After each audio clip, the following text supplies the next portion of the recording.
Hi, I'm Dr. Jyoti. Welcome to your channel, the Kaila Homeopathy channel.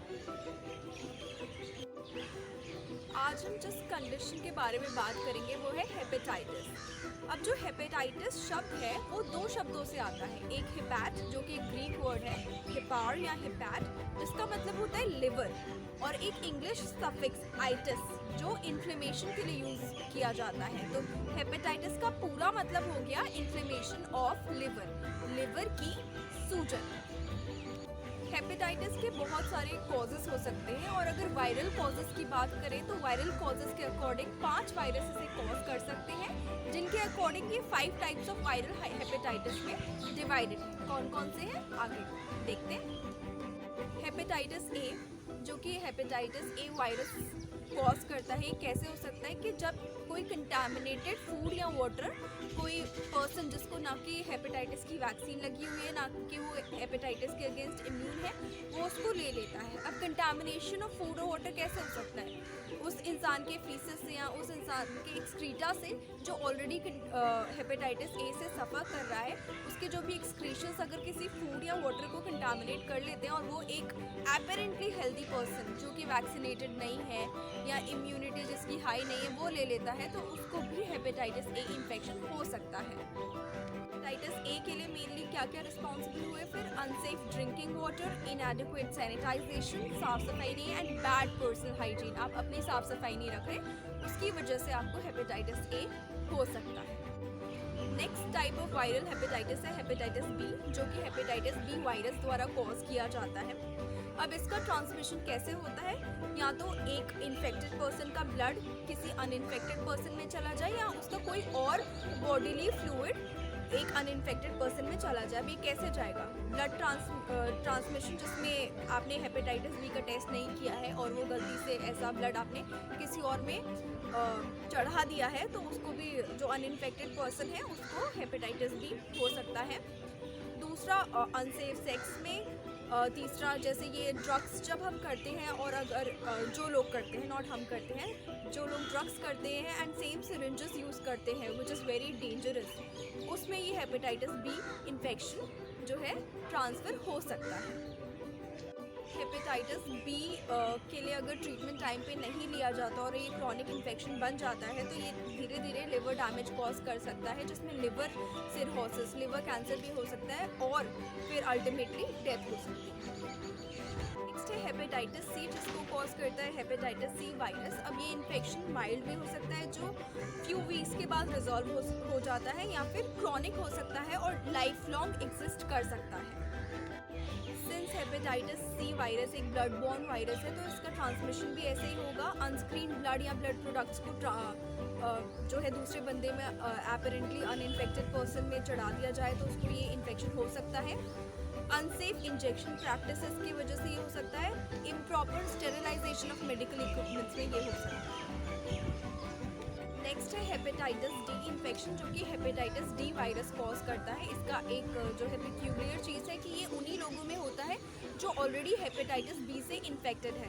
तो सबसे best तरीका hepatitis D से बचने का यही है कि आप हेपेटाइटिस बी से प्रिवेंटेड रहें और इम्यूनाइजेशन लेते रहें हेपेटाइटिस बी के अगेंस्ट। हेपेटाइटिस डी वायरस भी ब्लड के थ्रू जो है एक इन्फेक्टेड पर्सन से दूसरे अनइन्फेक्टेड पर्सन तक जाता है। Next is hepatitis E infection, जो कि हेपेटाइटिस ई वायरस से होता है, और ये ज़्यादातर जो है अनसेफ ड्रिंकिंग वाटर से होता है। ये मोस्टली सेल्फ लिमिटिंग होता है और 4 to 6 वीक्स में रिजॉल्व हो जाता है, लेकिन बहुत बार ये एक परमानेंट इन्फेक्शन के रूप में उभर सकता है और लिवर फेलियर भी कॉज कर सकता है। वायरस के सिवाय भी हेपेटाइटिस के और भी कॉजेस हो सकते हैं, जैसे कि infection by bacteria like एनाप्लाज्मा। Auto immune disease में भी हेपेटाइटिस हो सकता है, जैसे कि SLE, and drugs like paracetamol, जो ओवर द काउंटर मेडिकेशन हम जनरली लेते हैं, वो लिवर पे हार्श इफेक्ट्स डालती हैं, और उनकी वजह से भी हेपेटाइटिस हो सकता है। सर्कुलर इंसफिशियंसी में भी इस्कीमिक हेपेटाइटिस होने के चांसेस होते हैं, and metabolic diseases such as Wilson's disease में भी हेपेटाइटिस होने के चांसेस रहते हैं। प्रेगनेंसी में भी हेपेटाइटिस डेवलप हो सकता है। Lifestyle factors like drinking excessive alcohol can also contribute to onset of hepatitis infection in your body. जब हम साइंस एंड सिम्टम्स पे आते हैं हेपेटाइटिस के, तो जनरली हेपेटाइटिस के सिम्टम्स जो है कॉमन फ्लू के सिम्टम्स से कंफ्यूज किए जा सकते हैं, क्योंकि उसमें मस्कुलर पेन होता है, टायर्डनेस फीलिंग होती है, फेटीग फीलिंग होती है, जॉइंट पेन प्रेजेंट हो सकता है, हेडेक प्रेजेंट हो सकता है और बंदा डिप्रेशन से सफ़र कर सकता है। तो इसको जो है इनिशियली डायग्नोज करना हो सकता है कि मुश्किल हो, but through test we can diagnose it easily. Headache भी साथ में प्रेजेंट हो सकते हैं। ओकेजनली ऐसा पाया जाता है कि हेपेटाइटिस में स्किन और आइज़ का डिस्कलरेशन जो है, आइज़ का वाइट जो पार्ट है उसका डिस्कलरेशन येलोइश हो जाता है, जिसको जॉन्डिस कहते हैं। तो ये एक हेपेटाइटिस का इम्पोर्टेंट सिम्टम के रूप में माना जा सकता है, जो कि आपको डिफ्रेंशिएट करने में मदद करता है बाकी इन्फेक्शन से। इसका इन्फेक्शन जितना क्रॉनिक होता जाएगा और जिसके लिए ट्रीटमेंट नहीं लिया जाएगा, उतनी ही ज़्यादा अनवेल की फीलिंग, टायर्डनेस की फीलिंग और डिप्रेशन की फीलिंग बंदे में सेटल होती रहेगी। बेस्ट तो यही है कि हम सब जो है किसी भी डिज़ीज़ को प्रिवेंट कर सकें, लेकिन अगर कोई डिज़ीज़ जो है हो जाती है, कोई इन्फेक्शन हो जाता है, तो उसका प्रायोरिटी ये रहता है कि उसका मैनेजमेंट हो सके and as fast as possible recovery हो सके। तो हेपेटाइटिस के मैनेजमेंट और रिकवरी के लिए क्या क्या ज़रूरी है? एक तो सबसे पहली बात है कि आप अपनी बॉडी को पूरा रेस्ट दें। Do not overwork or overexert when you are infected by something and something as serious as hepatitis infection.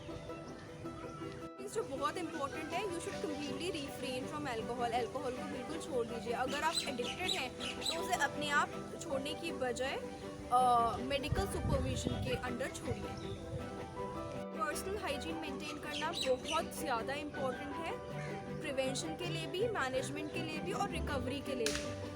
तो आप जब भी हाथ धोने की ज़रूरत है, और आजकल तो कोरोना की वजह से वैसे भी, but even after this corona phase passes हमें हाथ धोना नहीं भूलना है, क्योंकि हाथ ना धोने की वजह से कोरोना के समय बाकी इन्फेक्शंस भी होते हैं, जैसे कि हेपेटाइटिस।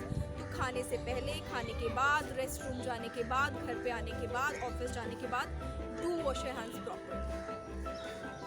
कोशिश कीजिए कि जितना हो सके आप फ्रेशली कुक्ड फूड खाएं रादर देन बाहर से ऑर्डर करने के बजाय, या फिर बहुत टाइम का रखा हुआ खाना खाने की बजाय। इससे क्या होता है कि आप अपने आप को बहुत सारे इन्फेक्शन से बचा लेते हैं।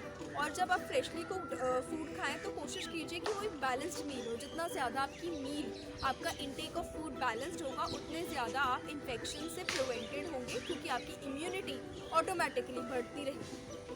ड्रिंकिंग वाटर बहुत ज़रूरी है होना। अगर आपको अवेलेबल नहीं है तो इसकी एक सिंपल टेक्निक है कि आप पानी को उबाल के उसको रखे रहें, छान के पिए उसको नॉर्मल टेम्परेचर पे आने पे या थोड़ा गुनगुना होने पे। उससे क्या होगा, आप वाटर के थ्रू जो इन्फेक्शंस ट्रांसमिट होते हैं, आप उनसे अपने आप को प्रिवेंट कर सकेंगे। और मैनेजमेंट और रिकवरी के दौरान आप अगर क्लीन वाटर पिएंगे तो वो आपकी हीलिंग में और ज़्यादा हेल्प करेगा। अच्छी बात है रॉ वेजिटेबल्स फॉर सैलड्स खाना, अच्छी बात है, लेकिन यहाँ पे एक ही चीज़ ध्यान रखनी है कि आपको उनको बहुत ज़्यादा प्रॉपरली वॉश करके ही खाना है। अनसेफ सेक्स आपको कम्प्लीटली अवॉइड करना है। Use precautions while having sex with unknown partners. Better to not have multiple partners for sexual purposes, otherwise you increase your risk of transmission of infections. Personal items जैसे कि razor हो गया, needles हो गए, blades हो गए, या ऐसी कोई चीज़ जिससे ब्लीडिंग हो सकती है, हो सके तो नेल कटर भी आप वॉश करके ही यूज़ कीजिए। They should never be shared with one another, क्योंकि अगर कोई भी बॉडीली फ्लूइड ट्रांसमिट हो जाता है उस पर, और कोई भी इन्फेक्टेड पर्सन का बॉडीली फ्लूइड आप में आ जाता है, तो फिर आपके chances of getting the infection higher हो ही जाते हैं। इसका जो कन्वेंशनल ट्रीटमेंट दिया जाता है उसमें various combination of medicine use की जाती हैं। इनके अपने साइड इफ़ेक्ट्स हो सकते हैं, जैसे कि headache, flu like symptoms, muscle pain, but मैं इसकी महत्वता को बिल्कुल भी अंडर एस्टिमेट नहीं करी कन्वेंशनल ट्रीटमेंट की। बट इसके साथ अगर आप होम्योपैथिक ट्रीटमेंट इंक्लूड करते हैं तो आप बहुत सारे साइड इफ़ेक्ट से बच सकते हैं और आपकी रिकवरी बहुत ज़्यादा आसानी से हो सकती है। प्रेवलेंट मिथ है कि डायग्नोसिस ऑफ डिजीज़ का कोई इम्पोर्टेंस नहीं है होम्योपैथी में, तो ये बहुत गलत है। होम्योपैथी में भी डायग्नोसिस ऑफ डिजीज़ का इम्पोर्टेंस उतना ही है जितना बाकी किसी फॉर्म ऑफ या पैथी ऑफ मेडिसिन में है, क्योंकि डायग्नोसिस से हम आपको एडवाइस कर सकते हैं कि आपको क्या प्रिकॉशंस लेने हैं और हम आपके पिक्यूलियर सिम्टम्स आइडेंटिफाई कर सकते हैं, जिसके बेसिस पे होम्योपैथिक ट्रीटमेंट बहुत हद तक बेस्ड होता है। होम्योपैथी में फैमिली हिस्ट्री इंपॉर्टेंट है, आपकी खुद की पर्सनल मेडिकल हिस्ट्री इंपॉर्टेंट है, आपके पर्सनल लैंडमार्क्स इंपॉर्टेंट है, आपके डिज़ायर्स क्या हैं खाने में या किसी और चीज़ में, या अवर्जन्स क्या है जिसको आप पसंद नहीं करते या क्या आपकी बॉडी को सूट नहीं करता, ये सारी चीज़ें भी इंपॉर्टेंट है अपार्ट फ्रॉम द डिजीज़ और the symptoms you are suffering from. Health के साथ साथ आपकी मेंटल और इमोशनल हेल्थ का भी ख्याल होम्योपैथी में रखा जाता है, जिसके बेसिस पे आपको ये प्रिस्क्राइब किया जाता है। क्लिनिकल स्टडी जो है फ्रांस में कंडक्ट की गई थी by 2 homeopathic doctors over the period of 21 months on patients suffering from hepatitis. तो उसमें ये पाया गया था कि 70% हेपेटाइटिस से सफ़र करने वाले पेशेंट्स काफ़ी बेटर फील करते हैं होम्योपैथिक ट्रीटमेंट लेने के बाद।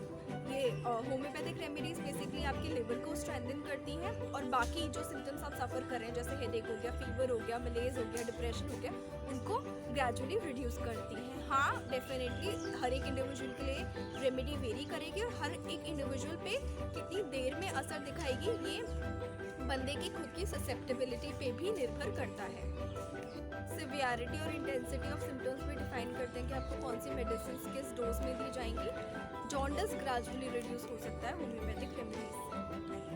सम of the homeopathic remedies include lycopodium, crotalus horridus, natrum sulph which can be prescribed for affections of liver including hepatitis।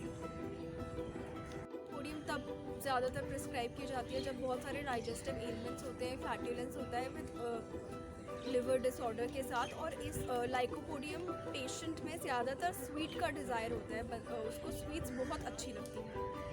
Crotalus होराइडस के केसेस में ज़्यादातर जो है कोई भी डिज़ीज़ ब्लड के साथ एसोसिएटेड होती है, ब्लड ट्रांसफ्यूजन के बाद हो सकता है उसको हेपेटाइटिस हो गया हो, और जॉन्डिस जो है पूरी बॉडी को येलो कर देता है क्रोटालस होराइडस जब एक पेशेंट को रिक्वायर्ड है। नाट्रम सल्फ के केस में लिवर रीजन ज़्यादातर सेंसिटिव टू टच होता है, वॉमिटिंग प्रेजेंट होती है, नोजिया प्रेजेंट होता है, जॉन्डिस प्रेजेंट होता है पर्सन में। इतनी सारी रेमेडीज़ बताने के बाद मैं आपको ये ज़रूर बोलना चाहूँगी कि आप कोई भी होम्योपैथिक मेडिसिन और स्पेशली क्रॉनिक केसेस में या कोई सीरियस डिजीज़ में अपने आप प्लीज़ बिल्कुल मत लीजिए, बिकॉज़ ये आपको फ़ायदा करने की बजाय नुकसान कर सकती हैं। होम्योपैथिक ट्रीटमेंट लेने के लिए आप प्लीज़ किसी डॉक्टर के पास, होम्योपैथिक डॉक्टर के पास जाइए, अपने पूरे सिम्टम्स दीजिए, अपना डायग्नोसिस कराइए and then accordingly as advised by the physician आप ट्रीटमेंट लीजिए। Thank you so much for watching this video. आप प्लीज़ इसको लाइक कीजिए, शेयर कीजिए और इस पर कॉमेंट कीजिए and please do let me know any disease you want to know about and उसके होम्योपैथी में क्या स्कोप है, तो मैं आपको डेफिनेटली उसमें ज़रूर बताऊँगी। And please do share it with someone who needs it. Thank you so much.